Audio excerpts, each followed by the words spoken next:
MSTV मियेंग ताबीरिबसिंगबु नमाइथें काजलना खुरुमजरी हौजिक उन्थिलगबा पाउ पिजरी All Manipur United Clubs Organization amukogi mieng makhada haukiba tha February 19 dagi hauraga March 3 fawba sathagadaba All Kaksin Khunau United Clubs Organization akuko Kaksin Khunau na Joint Director District Veterinary Office Thawal Kaksin amasung Kaksin Khunau Veterinary Hospital Umathel khusamnaduna Kaksin Khunau Veterinary Umathelda anti-rabies vaccination program ama ayuki pung 8 makhai taba matamdagi hauduna pangthokpa haukhre ahanba numita hui masing humfumato hida kapthoki ani suba numit February 9 dana hui masing marifu humdoi amadi haudong ani hida kapthoki ngasi soda club ki ground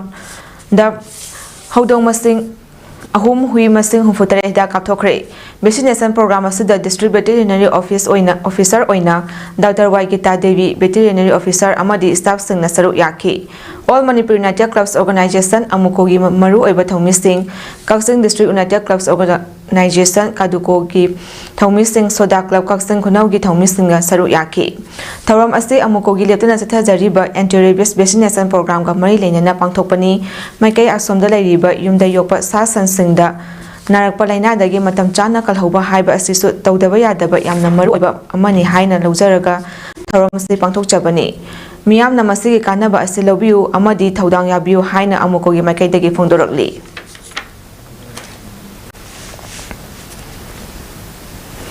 Hauji kuki narco-terrorist singna Maitrabakta Landaraktuna ngamkhaida singnaraktuna Maitei singi khongul muthana mahodarakliba asibu ngaknanabagi damak hangduna lariba nongpokpana tengol lakpa loisangi manungchana lariba Universal Friendship Organization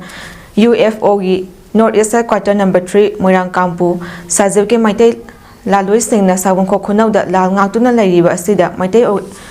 Mateng oinanabagi damak Women Welfare Association Moirang Kampu Sajibke nungsijaraba Maitei Maira Paibi Ima Ibel Singh Nasalgi Mateng Oina Lupali Singh Nipan Tengwang Miramba Amadi Macha Ibel Singh Buthauna Lingjal Hapiramba Amadi Lal Asi Mai Paktaba Yadi Haiduna Yaifat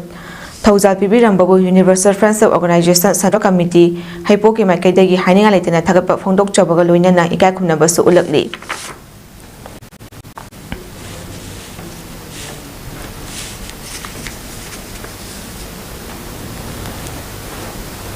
All World Sport Games Federation gi mieng makhada Manipur Indiana yumbu oiduna chatliba March ki tang 13 da Khuman Lampak Indoor Stadium da pangthokani tawramba ahumlak suba South Asian Martial Games adu state asida thokliba irang asina hiram kaya da sokhalle laibak thiba thodok kaya nangkre mikap mirakhon kaya takre hariba thodok kaya ama laikre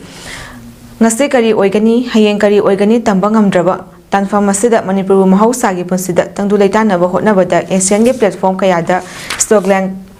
condolence na chingba sport platform kayada association asina lisang setna Manipur ge saktam kaiba yaroi haina Asian ge platform kayada saru yaduna lakli malengi mafam kayada national media singda Manipur ge thokliba thodok wathok kaya tanari hariba fibam asida ge pumnamaki yafanaba yengdaga hariba games asi chahi sigi lakliba June ge tang 13 tagi 19 da pangthoklagani hariba games asigi damakta sanababu nusibiba puning thogoi piriba tarike senja mateng pangbirakpa irecha khwai pumnamaki mafamda South Asia Federation of All Sports General Secretary gi makaidagi ikai khumnaba ulakli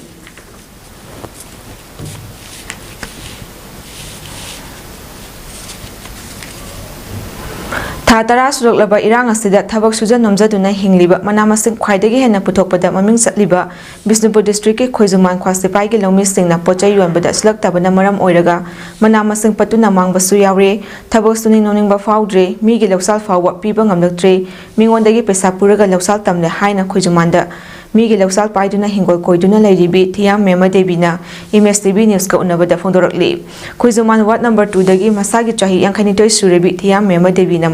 makhata na phongdorakhibada Khoijuman local da lariba law sangam amarom chawba lafam asi mingondagi loksal lawraga mahaki mapuroiba ibo chaga loinana matam kayagi mamangdagi hingol koijarakpani matamgi oiba manamasing kobi hangam alu sebot hawai khamen asimbina chingba kaya asi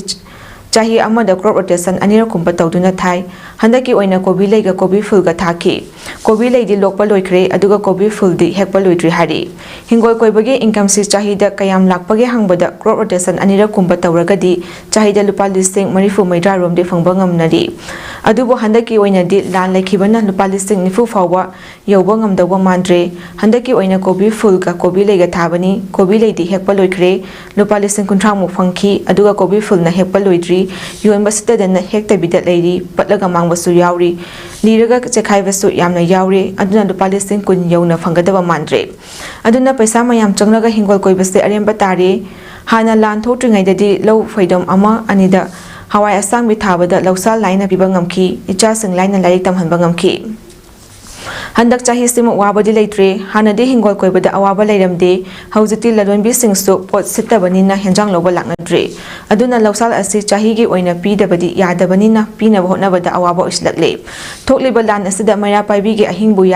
yarek pabu thokadra hingol koinaba bu hotnagadra lawsal pinaba bu hotnagadra angang larik tambagi pesa bu hungadra deva karma chapagi imung manungi award apa manage tawna hotnabada yamna awaba oire haina image tv da paudam lakhi mahakna makata na phongdorakpada kobi thaba loiraga sebot karot khamen hawai asangbi amuk thagadoini adubo thagadawriba asisu thaningba faudre adubo hingdabadi yadabadi na thagadawribani tha tara suraklaba irang asida haninga letena wari chahi khudingi lawsal pibada karimata waramde adubo handaki lawsal asidi mingondagi pesa puraga pikre maram aduna athubada lan asilu sinbiro haina phongdoraki panba yabadi thiyam memagi machanupa ama nupi ani macha ahum leire macha nupi ahal graduation loire nupi atombi third semester tamli aduga macha nupa yamina class 12 loire hari lagal mahajon na koida lawsi payu haina pahalak pani aduda akoina sahi khudingi moida phogdami phogdamsi deida law mafam afabana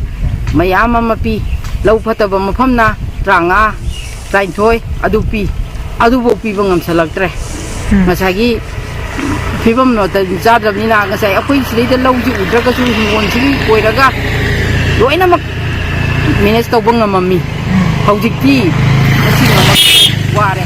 thabak si suningba nomningba jaw faudre yumda su angang gai su nupi angang su loina mak saunare maramdi nina paisa na di khaji khak phangabani ware ai paisa phangdaba ju wa natana ngasagi haraukta yamna juonba amuk natrabanina ngasagi dabukta sasi habada luwana rabanina tannare ngasagi mamandu tang daga so ho loina mag gara satana sitana jongraga bodi akoi ju ngasi jongi be pesa sina na pesa si tungchalaga manga sure tara sure tawraga migi loksan du su irai laina pitopong ngamami hamadadi aigi isa laikta mapusung ngamami adegi kogi luhong kaihong ba adegi chorat deba karama salakpusu irai laina ngamami haujikti madusu ngamsalaktere wasale aduna ngasagi yumda su yamna ware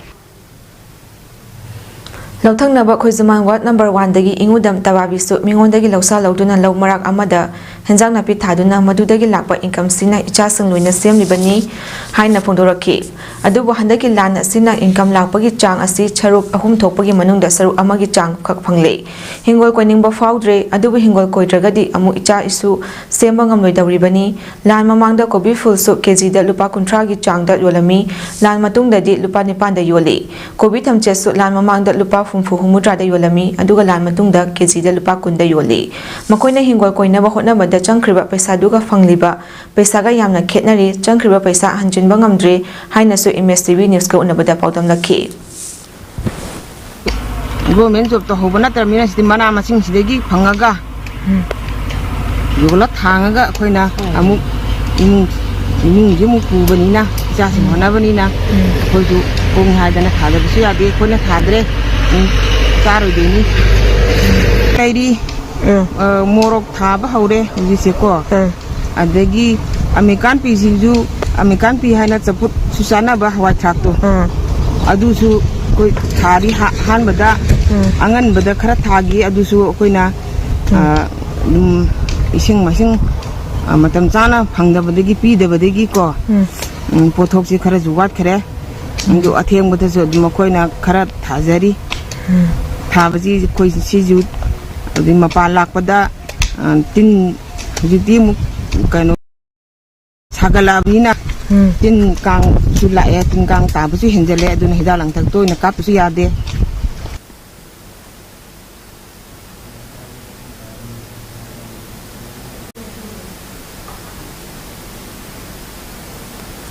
ꯃꯇꯥꯡ ꯑꯁꯤꯗ ꯅꯨꯡꯊꯤꯜꯒꯤ ꯄꯥꯎ ꯁꯟꯗꯣꯛꯆꯕ ꯂꯣꯏꯁꯤꯟꯖꯔꯤ ꯃꯤꯠꯌꯦꯡ ꯇꯥꯕꯤꯔꯤꯕꯁꯤꯡꯕꯨ ꯑꯃꯨꯛꯀ ꯍꯟꯅ ꯈꯨꯔꯨꯝꯖꯔꯤ